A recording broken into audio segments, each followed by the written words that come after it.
Buenos días y bienvenidos para nuestro webinar semanal sobre la operación del sistema eléctrico, los mercados de commodities y los futuros de electricidad. Empezamos el webinar con una mirada a la demanda de electricidad. La demanda la semana pasada bajó respecto a la semana anterior. Como podéis ver aquí en el gráfico, primera semana durante la cual bajó respecto a la anterior, como llevamos al principio del año semanas de aumento, que era totalmente normal después del periodo de fiestas. Una demanda que bajó básicamente por temperaturas más cálidas. Es importante recordar el impacto que tiene la temperatura y el clima sobre la demanda eléctrica. La temperatura porque impacta directamente la calefacción, las horas de luz también porque impacta el uso de la luz en casa. Y típicamente llevamos un mes de enero bastante soleado y bastante cálido.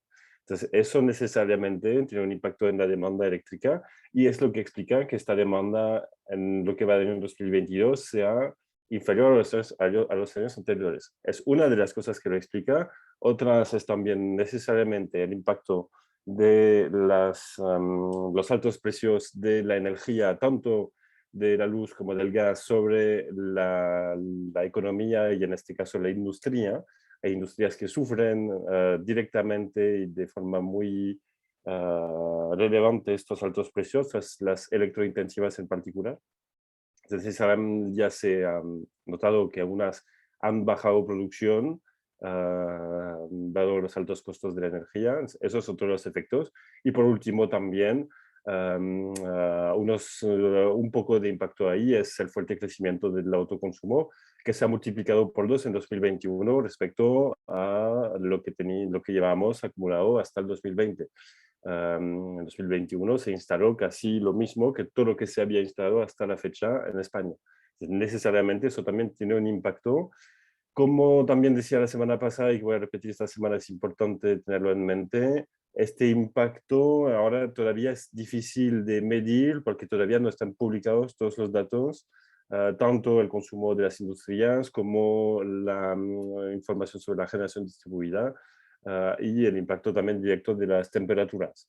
Pero es importante tener en mente que al final, si en este 2022 tenemos una demanda que podemos decir relativamente históricamente baja, habría que volver al año 2014 o 2015 para tener acumulado sobre el mes una demanda inferior, es por todas esas razones. Clima, generación distribuida, pero también contexto económico podemos decir, algo que se parece a algo de crisis energética, claramente. Una volatilidad muy fuerte y precios muy altos en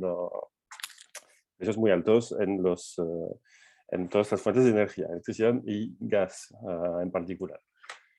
Si ahora vamos al precio medio semanal, a pesar de esta baja en la demanda eléctrica, el precio subió por varias razones. Una de esas razones es una baja generación eólica. Globalmente, desde la semana pasada tuvimos un tiempo bastante relativamente cálido, poco viento, bastante sol. Ha bajado un poco la generación solar la semana pasada respecto a la anterior, pero no de forma muy significante comparado en particular con la baja de la generación eólica. Entonces, básicamente tener menos generación renovable, ¿verdad? Se me iba a olvidar también la hidro, que ha bajado también el agua disponible, que ya no era muy alto. Acordaros de lo que llevamos diciendo unas semanas, que estamos con falta de agua, y eso se acentuó todavía la semana pasada. Entonces, menos energía renovable disponible, a pesar de tener una demanda más baja, eso hizo subir el precio. Por último, veréis en los minutos que darían también la carrera de unos de los commodities la semana pasada, que también ayudó a esta subida de precio. Entonces, la semana pasada el precio subió, llegando a unos 228 euros en megavatio hora, lo que es un más 22 euros respecto a la semana anterior, algo bastante relevante, es un más 10%. Ahora miramos entonces rápidamente el perfil horario de generación eólica de Francia a Portugal, pasando por España. Entonces, un recurso bajo en los tres países. Solo Portugal realmente destaca, nuevamente Portugal destaca. Los parques offshore españoles del lado de Galicia serán muy bienvenidos porque permitirán captar parte de un recurso similar al portugués y claramente ayudará. Ver la semana pasada, Portugal tuvo una producción eólica media cuando España y Francia tuvieron una baja y en Francia dramáticamente baja, en particular esos días. Entonces, eso, claramente la diversificación que se vendrá del parque será muy bienvenida para pasar semanas como la de la semana pasada, que no ha sido muy, muy buena por este lado.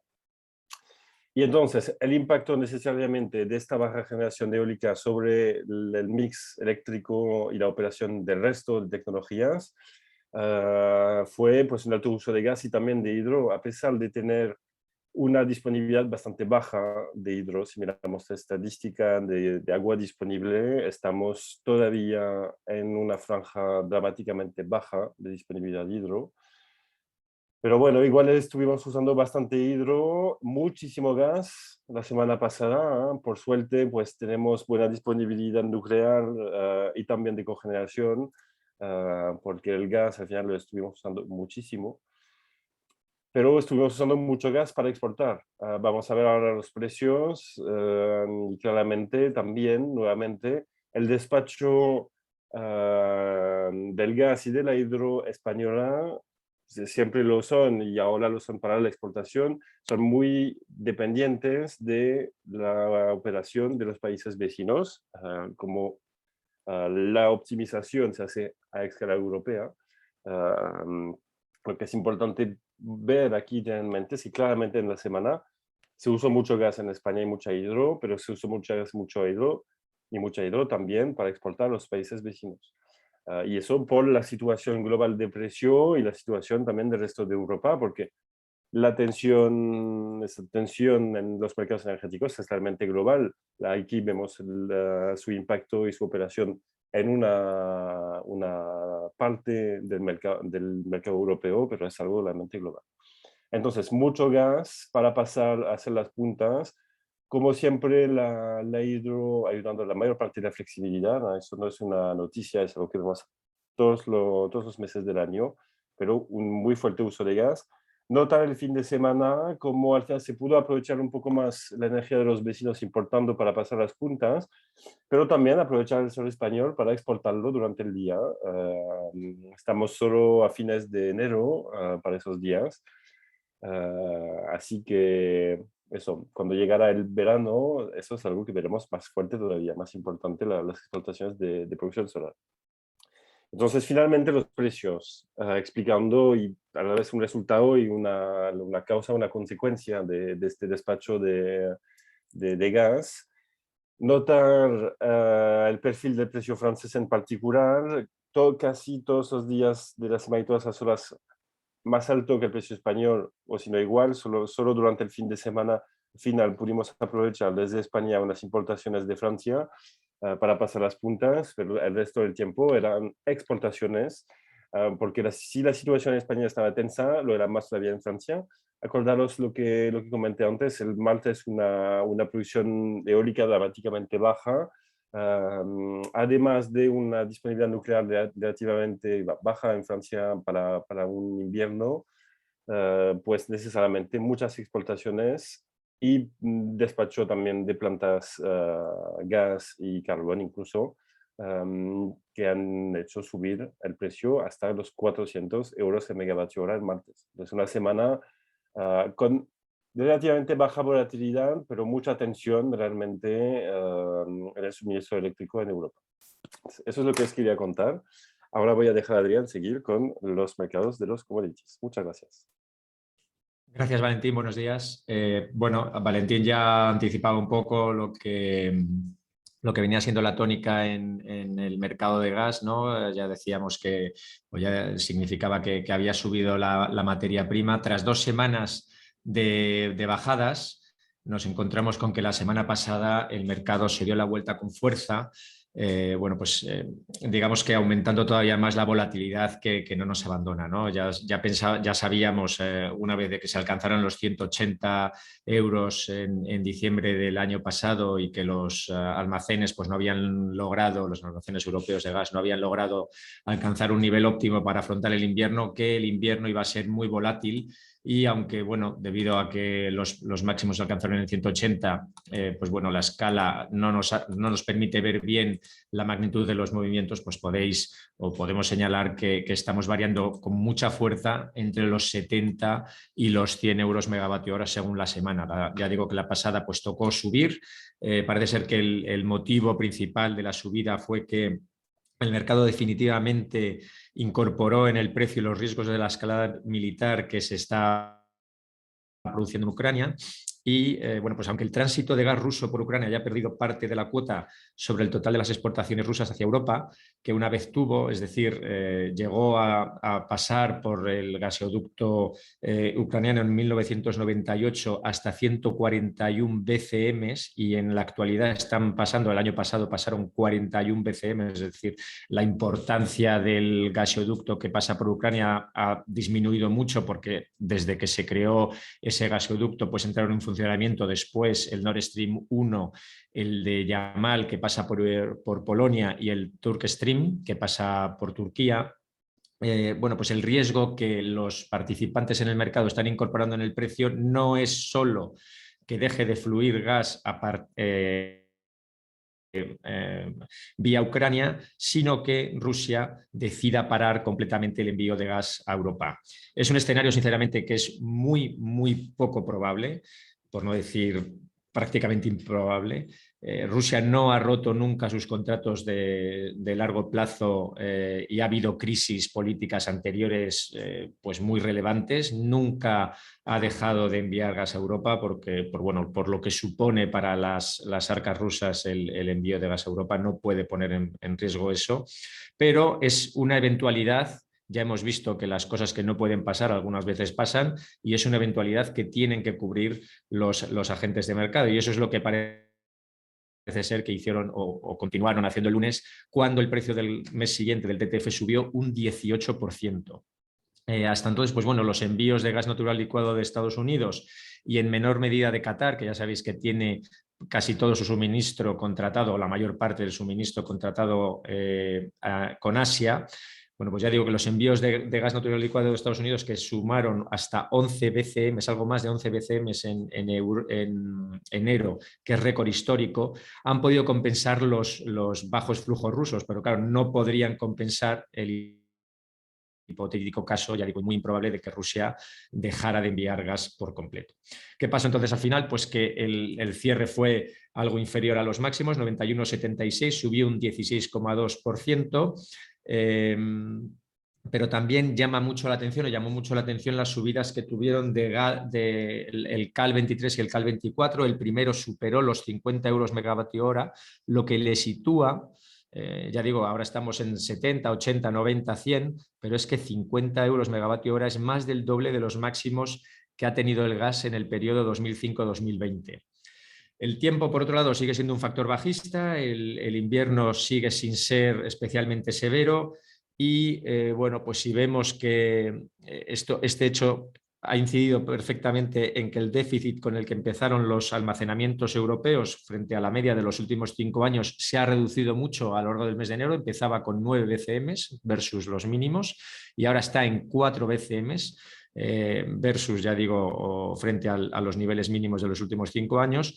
Y en caso de que siga este tiempo, que todavía falta mes y medio de invierno, se aclare algo la situación en Ucrania o Rusia empiece a bombear más gas del que ha estado enviando, que es lo que está pasando hoy, por cierto, pues bueno, los precios tenderán a bajar.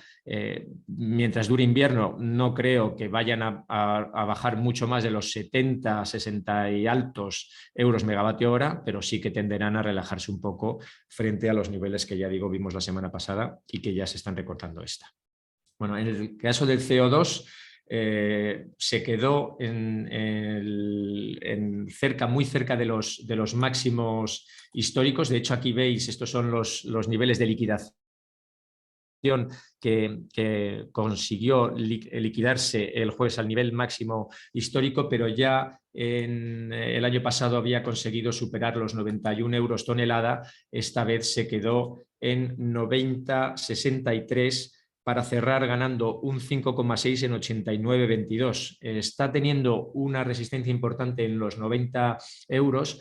La tonelada, así como en el gas, el análisis técnico no tiene ninguna importancia porque los directores de ese mercado son básicamente fundamentales, entrando por supuesto a la geopolítica. En el CO2 sí que hemos visto que muchas veces hay niveles de soportes y resistencias que funcionan por análisis técnico. Ahora mismo tenemos en los 90 una resistencia fuerte y al mercado, ya digo, le está costando superar ese nivel. Bloomberg la semana pasada recogía los objetivos de varios fondos de inversión para este año que daban un potencial muy alcista al CO2. Son fondos de inversión que no hay que olvidar que tienen intereses claramente en que esto siga subiendo porque tienen posiciones compradas de certificados de emisión. Es verdad que su argumento tiene sentido. Por ejemplo, Andurand decía que bueno, pues el nivel de emisiones bajo el paraguas del Sistema Europeo de Emisiones ha subido el año pasado, es decir, que los precios actuales no están desincentivando a la gran industria a que siga emitiendo gases de efecto invernadero, CO2, a la atmósfera y que por lo tanto el precio tiene que subir todavía más. Si a eso también le pedimos que haya el cambio del carbón por gas y más adelante el de hidrógeno verde por hidrógeno sucio, pues todo esto le lleva, por ejemplo, a ese fondo de inversión, que tuvo una rentabilidad muy importante el año pasado, a valorar el precio objetivo para este año, o bueno, para años venideros, pero este año sería superior a los 100 y en años venideros hasta 150. Bueno, digamos que si el gas se da la vuelta, el argumentario se cae, pero mientras el gas siga en estos niveles, tiene sentido que el CO2 siga subiendo. Hoy, por ejemplo, con el gas recortando, el CO2 también lo está haciendo. Y por último, el Brent volvió a ganar la semana pasada un 2,4, lleva una tendencia alcista muy importante desde finales del año pasado y principios de este. Pasó por primera vez la barrera de los $90 por barril desde 2014 y bueno, el interés abierto en opciones de precio de ejercicio, es decir, opciones de compra con precio a $100 por barril y vencimiento junio y diciembre, ha aumentado considerablemente en los últimos días, es decir, que los participantes en el mercado de diferente, digamos, pelaje, pues están apostando claramente porque esto va a seguir subiendo. Arabia Saudí tiene margen para aumentar su producción. Pensamos que el problema también hay alta demanda por ejemplo, ola de frío en Estados Unidos, por carestía del gas en Europa, pero pensamos que esa demanda puede, bueno, puede ser saciada si Arabia Saudí decidiera aumentar la producción, pero es verdad que otros países de la OPEP Plus están teniendo problemas en alcanzar las cuotas a las que se comprometieron. Por ejemplo, hemos comentado aquí Nigeria, Libia, incluso Rusia. Y mañana, pues la OPEP Plus tendrá su reunión para decidir la producción de marzo. En este caso, ya sabéis que las anteriores se han comprometido a aumentar en 400.000 barriles diarios la producción. Veremos si se atienen a esa circunstancia y cómo se reparten las cuotas, porque ya digo que están teniendo problemas en llegar a los anteriores acuerdos establecidos. ¿Y cómo funcionó todo esto? ¿Cómo impactó todo esto en los mercados de electricidad? Pues vemos que la respuesta del mercado fue clarísimamente alcista, como está sucediendo todas estas semanas. Si el gas sube, pues los futuros suben. Vemos como los Qs, por ejemplo, marcaron los máximos de este año en alrededor de 215 euros el megavatio hora, pero están todavía muy por debajo de los máximos que alcanzaron el año pasado en el entorno de los 275. No así el CAL 23, que marcó 125 como precio de cierre el viernes pasado, que es en este caso sí el máximo anual y también el máximo histórico. En el caso del CAL 24, pues el CAL 24, perdón, marcó un 78,25 euros megavatio hora. Hoy, esta semana, están reduciendo estos niveles considerablemente debido, ya digo, a la corrección del gas que veremos la semana que viene. Muchísimas gracias y hasta entonces. Muchas gracias, Adrián. Muchas gracias a todos. Os deseamos un buen día, una excelente semana y nos vemos el próximo martes. Hasta luego.